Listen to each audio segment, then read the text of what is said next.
നമസ്കാരം. പ്രസിദ്ധ കവി ശ്രീ ONV കുറുപ്പിന്റെ മുത്തച്ഛൻ എന്ന കവിതയാണ് ഞാനിവിടെ ആലപിക്കുന്നത്.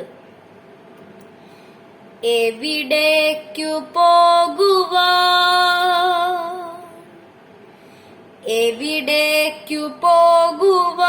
മുത്തച്ഛൻ നമ്മെ വിട്ടെവിടേക്കു പോവാനാണല്ലേ ഉണ്ണി? എവിടേക്കു പോകുവാൻ മുത്തച്ഛൻ നമ്മെ വിട്ടെവിടേക്കു പോവാനാണല്ലേ ഉണ്ണി? ഇവിടെ ഈ ഉമ്മറത്തില്ലെങ്കിലും ഇവിടെ വിടയോ നിന്നെന്തോ ചെയ്യുകയാവാം. വെറുതെ ഇരിക്കുവാൻ മുത്തച്ഛനാവില്ലെന്നറിയില്ലേ? പണിയൊന്നും ചെയ്തിടാതെ കലവറയിലുണ്ടാവാം ഉണ്ണിക്കായി കരുതിയ കദളി കുലയുടെ പാകം നോക്കാൻ. ഇനി വരും ഓണത്തിനെല്ലാരുമെത്തുമ്പോൾ ഇളവനും വെള്ളരിയുമൊക്കെ വേണ്ടേ? എവിടേക്കു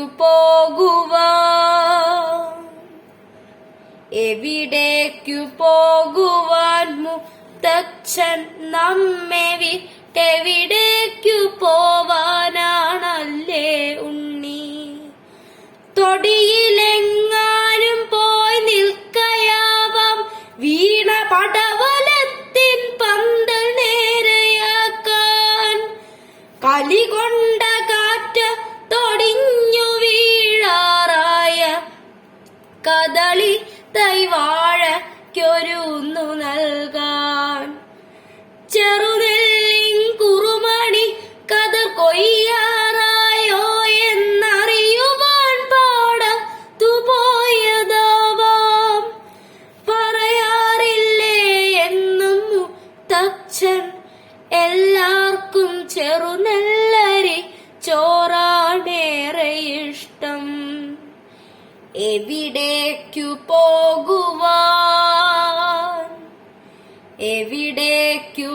പോകുവാൻ മുത്തച്ഛൻ നമ്മെ വിട്ടെവിടേക്കു പോവാനാണല്ലേ ഉണ്ണി?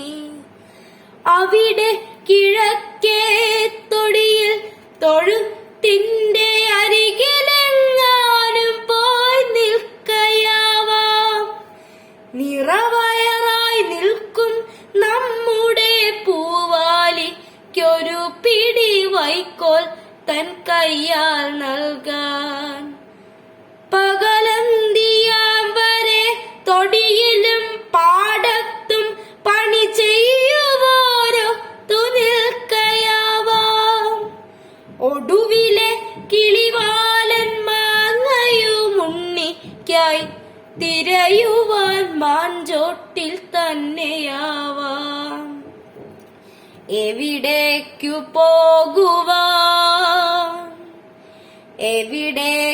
പോകുവാൻ മുത്തച്ഛൻ നമ്മെ വിട്ടെവിടേക്കു പോവാനാണല്ലേ ഉണ്ണി?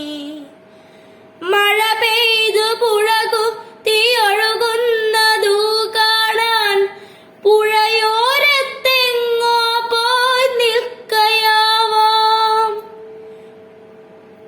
ഒരു മീനിനെ കൊത്തി പാറുന്ന പൊന്മയെ വെറുതെ ശകാരിച്ചു നിൽക്കയാവാം.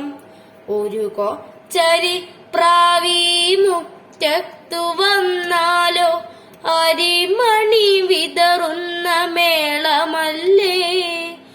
അരികിൽ നിന്നാരേ കരയുന്നു?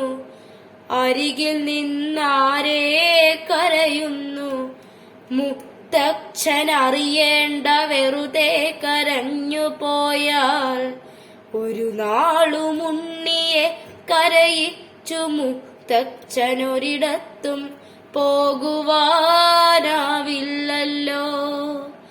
ഒരു നാളും ഉണ്ണിയെ കരയിച്ചു മുത്തച്ഛനൊരിടത്തും പോകുവാനാവില്ലല്ലോ. എവിടേക്കു പോകുവാൻ,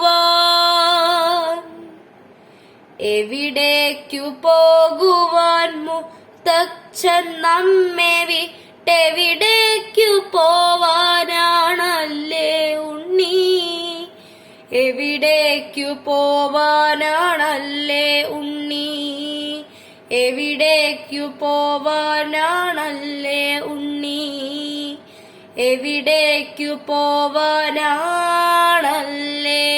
ഉണ്ണി.